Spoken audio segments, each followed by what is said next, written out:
We're parents, teachers, and educators, and like you, we're passionate about restoring our culture for Christ. This is Veritas Vox, the voice of classical Christian education.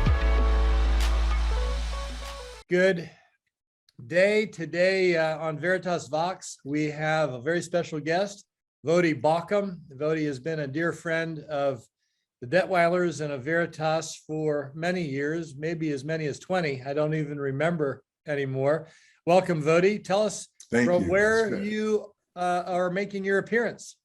Yeah, I'm in Lusaka, Zambia, the capital city here in Zambia. We've been here for the last 7 years serving with the Reformed Baptist Churches of Zambia to help start the African Christian University. So I'm serving as the dean of the School of Divinity here. That is wonderful. Well, since you've given a little bit of personal background, let's go back further. Tell us about your family, your background, and how you came to Christ. Yeah, well, I was raised by a single teenage Buddhist mother in Los Angeles, California. And I never heard the gospel till my first year in university. And it was there that I really came face to face with the person and work of Christ, and had a gentleman, come and share Christ with me. He spent a couple of weeks really answering questions that I had, which was really interesting because I didn't have much. This was at Rice? To draw on. Actually, this was before that. This was in New Mexico, at New Mexico State University. Oh, okay. Which is a whole nother story. I never knew that story. No, I was headed to the Air Force Academy. I had made a commitment to go to the Air Force Academy. And then my uncle, who had served 22 years in the Marine Corps, talked me out of that. And anyway, by that time, it was really late in the game. I had visited New Mexico State because of one particular strength coach who was there. Ended up just saying, okay, fine, I'll go there. And I went and spent you haven't said this yet, there. so I want to make sure that everybody listening knows that you played football in college. So when you say strength coach, you mean because of your football? Yeah, absolutely. And so I decided to go there, really just to spend a year there, because it was too late for some of the other schools that I was interested in. And interestingly enough, that strength coach was no longer there. And that's where I ended up hearing the gospel. I hear the gospel, I come to faith, and then a semester later, I'm gone. I'm off to Rice University. So it was this jaunt, over to Las Cruces, New Mexico, really so that I could hear the gospel. And so that's where I came to faith. That's where my faith journey started. I started preaching about a year and a half after that, which was, a very interesting time for me. But I got married my sophomore year, the summer between my sophomore and junior year. I married Bridget, and 10 months later, our first child was born. And here we are, nearly 33 years later, and 9 children later, and still going strong. So something else I remember about you from your first visit to Lancaster, where we met in person, we had talked before that, was that you are very much a foodie. You love finding great restaurants. Yes. Is that still an interest? It really is. And really, it's not just the finding restaurants. And I love to cook. That's really a passion of mine. And, I do love a great restaurant, but, I'll go to a great restaurant and then I'll spend the next month or so trying to recreate the great meal that I had. That's great. I am very much a foodie. Yeah. What took you to Zambia, to Africa? Really, it was this opportunity with the African Christian University. The Reformed Baptist Churches of Zambia were working toward starting a classical Christian liberal arts biblical worldview university. And, a very unique opportunity. And it was something that I was just perfectly suited for. And I had been coming to Zambia for about 8 years. Almost every year for about 8 years. In love with the place. I remember the first time I came, I went home and Bridget asked me how it went. And I said, I think I might want to be buried there. So when this opportunity arose, it just became obvious. And we made a family trip in 2014 in August. And during that trip, Bridget looked at me and said, "You need to be here." We Wow. went back. Yeah, we went back, put it before our elders at our church in Houston, and they were not surprised at all. They knew that, for 8 years I had been, thinking about this. And so our elders said, "Yeah, we agree," And so the following August, we were on the ground in Lusaka. So within 1 year of that last visit, Bridget and I and our 7 youngest children were here on the ground, and that was 7 years ago, August. That's incredible. It caught me by surprise when I heard about it. I think you'd probably been there a couple of years before I even realized you were gone from Houston. Interesting. You wrote a book, I don't know the year it came out, called Fault Lines. Many people listening will almost certainly know about it. I'm sure many will have read it. What prompted you to write the book? Yeah, that came out in 2021, came out last year. It is that new. I was thinking about yeah, it really was no, timely. Well, I think I know what prompted you, but you tell us. yeah. These are things that I've been thinking about and speaking about for a long time, but really with the death of George Floyd and the rise of the Black Lives Matter movement, and really the explosion of the critical social justice movement, and especially among and within evangelical circles, it was sort of this perfect storm that just led me to feel like I needed to do something. I needed to say something, and I needed to write something. And it was difficult to find a publisher even willing to publish that book. Is that right? Oh yeah. I mean, very few Christian publishers. In fact, I'm not aware of a single major Christian publisher that has published an anti-social justice book, Okay. other than Salem. And Salem's not a major Christian publisher. Right. Salem's a rather new kid on the block. They're an imprint of Regnery. And Salem has published several critical social justice, anti-woke, if you will, anti-CRT kind of books. But I don't think any of the major Christian publishers have published a single anti-social justice book. Not that I'm aware of. If they have, then I've just missed it. And nobody wanted to touch mine either. Talk to us about the premise in the book and the way that you want to cause people to think about these things. Yeah, I'm arguing that the critical social justice movement is rooted in a worldview that is alien to biblical Christianity. It's antithetical to biblical Christianity, and it's antagonistic to biblical Christianity. And that this alien worldview is in fact a religion of sorts. It is cultic in its nature, and that we need to stand against it.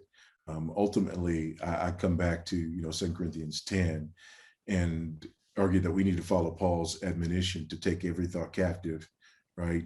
But also to destroy arguments and lofty opinions raised against the knowledge of God, that we need to have that twofold perspective and approach to this particular issue, that we need to be exposing these things and destroying these things, and that we need to be thinking biblically about issues of justice and culture and so on and so forth. So in a lot of ways, I'm doing what I've done for a long time.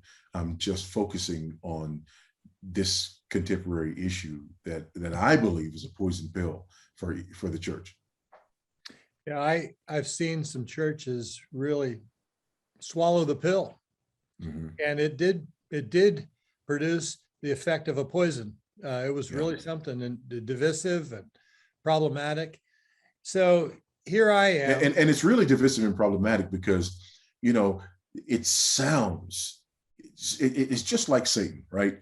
He's masquerading as an angel of light. Justice, what Christian's not for justice, right? Right. And then we hear social justice, and we hear racial justice, and anti-racism. Well, I mean, I'm not pro-racism, so certainly, anti-racism sounds good, but all of these ideas, are really cloaked, and they're masquerading as angels of light. And when you sort of pull back the veil, you see that these things don't mean what they sound like they mean, and that they are actually enemies of Christ. Well, I want to give you two questions related to that. The first one, I'll give them both to you at the same time because you might want to put them together in how you answer. The first one is, our audience is generally the WASP, the white Anglo-Saxon Protestant. The little town I grew up in had no blacks living in it. I didn't grow up around blacks, didn't have black friends in the neighborhood. The high school I went to had no blacks graduate from it. In retrospect, I think there were some racists that caused that to be the case. It's not the case anymore, but I didn't grow up in a racist family. I didn't grow up thinking racist thoughts, but I get pigeonholed. And yet I believe what you say. I want to say what you said, but I can't. What's going on there? What do we do about it? Yeah, that was another real motivator for me in writing this book. I have so many friends, brothers and sisters in ministry who will say to me almost exactly what you said, right? They'll say, I've got issues, I've got questions, but I can't say that, or I can't address that, or the minute that I address that, there are assumptions made, there are accusations made.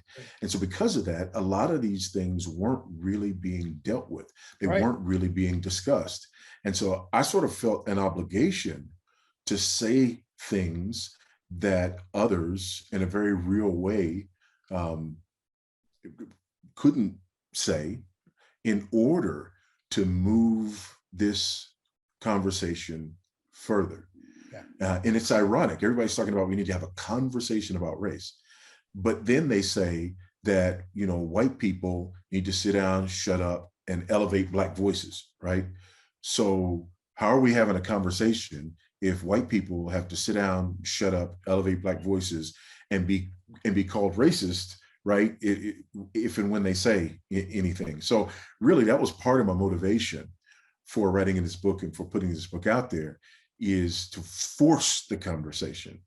And it's really ironic because everybody, a lot of the people out there are talking about, we need to have the conversation. We need to have the conversation. They don't want a conversation. They want a monologue.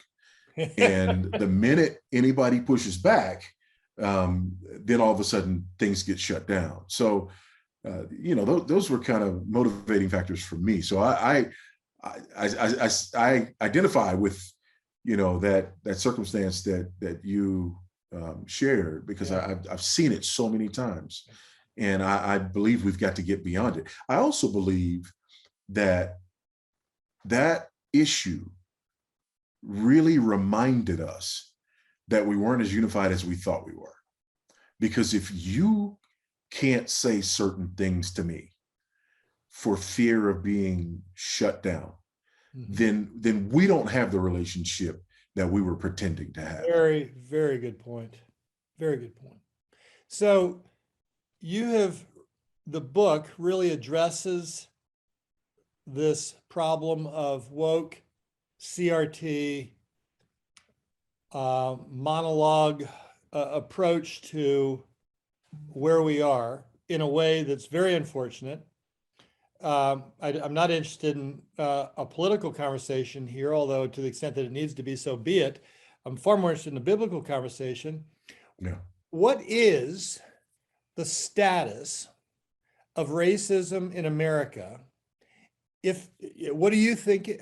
Tell me what you do believe is for real. Yeah. And then what should we do? Let's have a biblical approach to real solutions rather than just worrying about the fight there. Yeah. I love the idea of ignoring an irrational voice while doing rational things. Yeah, absolutely. You know, what's ironic about this whole anti-racist movement is that it moves us away from real answers to real problems. Racism is a real problem. Racism is real, right? But what the critical social justice movement and the anti-racist movement says is that racism is not a matter of the individual heart.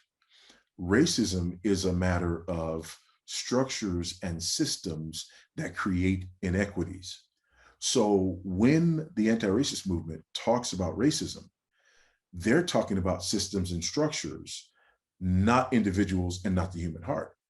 The great irony, of course, is that for us as Christians, we know that the answer, that racism is real. We know that, right? Yes. But we also know that the answer to racism is a real answer. It's the person and work of Christ applied to the individual human heart. It is calling sin, sin, and calling sinners to repent. But in the anti-racist movement, you have, and this is a direct quote, racism without racists.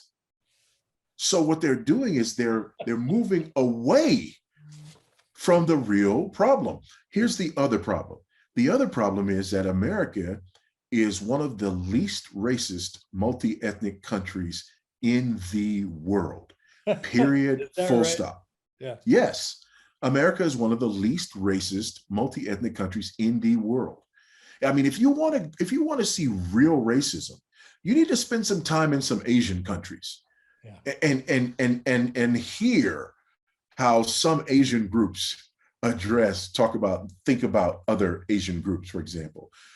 Even where I am, on the African continent, you have that same issue here.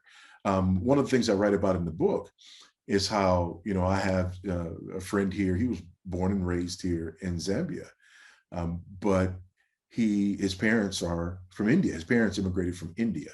He was born and raised here. He's not considered a Zambian because he's not Black. Like, that's the reality on the ground here, right? Is yet you don't really consider people Zambian unless they are Black. Well, that's racist. Yeah, that's Yeah. But in America, anyone can come and be in America. I love watching the Olympics, right? And one of the things I love about the Olympics is how you watch whatever sports you want to watch, and America has people who look like the people from every other country in the Olympics, right? Yeah, that's right. And all these other countries, you're absolutely right. All these other countries, everybody looks exactly the same. And then here's America, or someplace like, Great Britain, United Kingdom or whatever. And there's very few places in the world that have the kind of melting pot that exists in the United States, and the kind of camaraderie that exists, and the kind of history that we have of actually confronting and dealing with racism. People talk about racism today in America, like there was no Civil War, and like there were no 13th, 14th, 15th Amendments, right? Yeah. Like there was no Civil Rights Act, like there was no Voting Rights Act. I mean, we changed our Constitution. Here's another thing, right? So the US Constitution came with 10 amendments. Okay? Right. So here we are with our original Constitution, and we have 10 amendments. We end slavery within the lifetime of people who founded America. And we're talking about people, who were in their 70s. Yeah. You know what I'm saying? Oh, yeah, I do. We're talking about, and so we end slavery, and it's the 13th Amendment, which means there were only 2 other times in the history of America that the Constitution had been amended. Yeah. And the 3rd time we amended was to end slavery. Yeah. And yet we talk like, all America's ever been, all America's ever done, is rooted and grounded in this. No, No, absolutely not. You know, when you look at, you know, the founding of the country, and when you look at the establishment of, you know, our republic and our Constitution, and you look at that relatively short period of history, the other thing is is that, you know, racism and slavery existed everywhere in the world. Only in the West, only in the Christian West, for the first time, do you have a moral argument against slavery being made. And the West had to use its power in order to force the rest of the world to end slavery. Yeah, and one more thing. There are more slaves in the world today than there were at the height of American slavery. wow. You know, we live, as they say, in interesting times. And of course, that's an understatement. I am so glad to hear your voice. We could go on for a long time on this, but I want to cover some other things. So I'm sorry, I got you wound up. You got me wound up. Man, you got me going. You got me going. The audience probably wound up, but we're going to move on. Yeah. You have also, it's been a very passionately communicated idea. You've championed that people need to leave the public or government schools. Tell us why. Yeah, I think for a number of reasons. I think one thing is sphere sovereignty, right? That God gives us these three spheres, these three jurisdictions. He gives us the family and the church and the state. Education was never put under the jurisdiction of the state. Talking about the U.S. Constitution, you don't find education in the U.S. Constitution. You don't have mandatory government education until the very late 1800s. By 1900, still 2/3 of all students were being educated at home or at church. The American educational system was founded by radical Unitarians who had as one of their primary goals what they called the elimination of religious superstition. They wanted to get education out of the hands of the church and the family, and they wanted to inculcate students in secular humanism. Also, it has Marxist roots. Public education, government education, that's the 10th pillar, right, in the Communist Manifesto. Yep. So this is not what we're called to. People talk about reforming government education. To reform something means to take it back to its original intended purpose. And the original intended purpose of mandatory government education in the United States is anti-Christian. And now our schools are anti-Christian by federal mandate, right? It is against the law for our schools, for government schools in the United States, to be pro-Christ. That's illegal. So, you know, we need to recognize that education is discipleship. Between kindergarten and 12th grade, a student spends 14,000 instructional hours in school. 14,000 instructional hours. And, you know, the Bible tells us that a pupil is not above his teacher, but everyone, when he is fully trained, will be like his teacher. And in the government education system, the teacher is the curriculum. And that curriculum is anti-Christian by federal mandate. I said this before, and it might have even been in the context of another episode of Veritas Vox's podcast, but I've Googled the top 10 events in history, and I have not found a single list. I think I went 8 or 10 pages deep and didn't find a single list that included the birth of Christ, the incarnation, the resurrection, whatever you want to say of the events surrounding Christ coming to earth, God in becoming man. Not one of them had that on there. And I don't care how radical an atheist you are, no one can deny the significance of Jesus Christ in history. Right. And yet we're so afraid of it as secular people that we won't even put it on the list. Yeah. Yeah. I couldn't agree more with you. It matters who writes history. It matters the perspective of the teacher. and it is, and I was there. I didn't understand that education is not simply a something to which you add flavor to. Mm. It is necessarily born out of some form of religious philosophy, even if that is atheism or agnosticism. It can't be morally neutral and have No, you it add the can't. flavor. No, it really can't be, and it never has been, and it never will be. So we need to recognize that we have a duty, a responsibility, and an obligation to our children. I know you to we're be a bit entrepreneurial. Do you have a sense of trajectory of how people like me and our opportunity to provide some level of influence at Veritas and others, how we help get that message into the hands of Christian parents?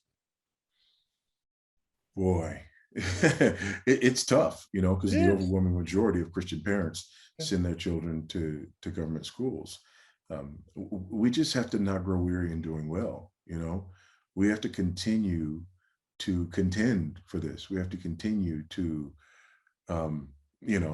speak the truth in love. We have to continue to try to open people's eyes, educate them. And I think COVID was really helpful in that regard, because a lot of people had to bring their kids home, right? Yes. And several things happened as a result of that. They Number sure one, did. a lot of Christians saw their children for the first time in a long time. And when I say saw them, I mean they recognized their children's character and worldview, and they recognized it as something foreign, because their kids just go off to school every day. They have no idea what's happening at school every day. Now the kid is at home, and you're forced to, work with them and be with them in ways that you haven't. And a lot of parents just recognized, I don't know who this child is, right? I don't know what this worldview is.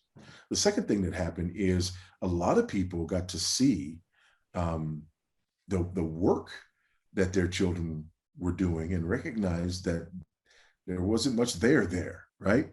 Yeah. And then a third thing is a lot of people got to experience the great challenge, but the great benefit of discipling their children like that, And so I think, all of these things together, I've talked to a number of people who've decided not to go back, and who've decided to do things differently. And that's been very encouraging. Yeah. I hope it sticks. As you know, we humans have short memories. Yes. And we need to be diligent. You're absolutely right. We should not tire in doing what we know we need to do. Thanks. One last question. What appeals to you about classical Christian education? How is it that what was it that caused you to be interested? Wow. We started homeschooling. Our oldest two children went to Christian school, a traditional Christian school. And my wife was a school teacher. She taught in the public school. So that was never an option for us because we knew what was there, right? By the way, public school teachers are twice as likely as the rest of the population to have their children in private school. Really? Yes. Twice as likely. I've never heard that. Yeah. It says a lot when you're willing to pay money not to use your own product for free, right? And so we ended up, deciding to homeschool. And almost immediately, I had this feeling that a lot of new homeschoolers have. I just realized that, I had more degrees than a thermometer, but I was not well educated. Okay. I was well schooled, but not well educated. And the things that, the children were learning and the things that we were teaching our children. And then we started thinking more about philosophy of education. And that's when, the investigation sort of opened up to classical education. And it was like a light went on, there's a reason that classical education has has stood the test of time, right?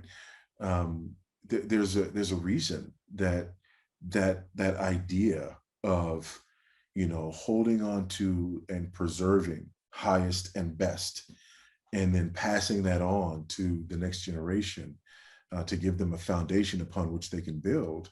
There's a reason that has stood the test of time. There's a reason that the classics are understood to be classics. And so, all of that just sort of led us through this process where, bit by bit, we moved into the world of classical education. And, now again, African Christian University is a classical university. We're here in the heart of sub-Saharan Africa, but all of our students take Latin their whole freshman year. So, I mean, we're full on classical liberal arts university, and excited about the fruit. Yeah, that is wonderful. Yeah, it was, we first got started in classical education. It was 1992. I did a fair amount of public speaking, talking about what could be from this education. Now, 30 years later, I look back and I see the product and I see the results. And boy, I was right, and it is important. Amen. Very good. Amen. Well, this has been wonderful. Thank you so much for joining me. You're most welcome. It's been my pleasure. Heart. I hope the next time you're in Lancaster, I know you were there and you didn't tell me, because I had a guy working for me that was at your talk at a church there. And I know that you get a lot of things, but next time you're there, you come to Lancaster, we'll get out the apps that you use, find the restaurant you want to go to, and I'm buying. All right, man. It sounds good. And there's some good places around there. Yeah, there are. We can go to Philadelphia too, which is even better. Yeah, man. Thank you so much. This is Veritas Vox, the voice of classical Christian education. We've had Voddie Baucham with us today. He has a lot to say, and I hope you're listening. Thank you so much.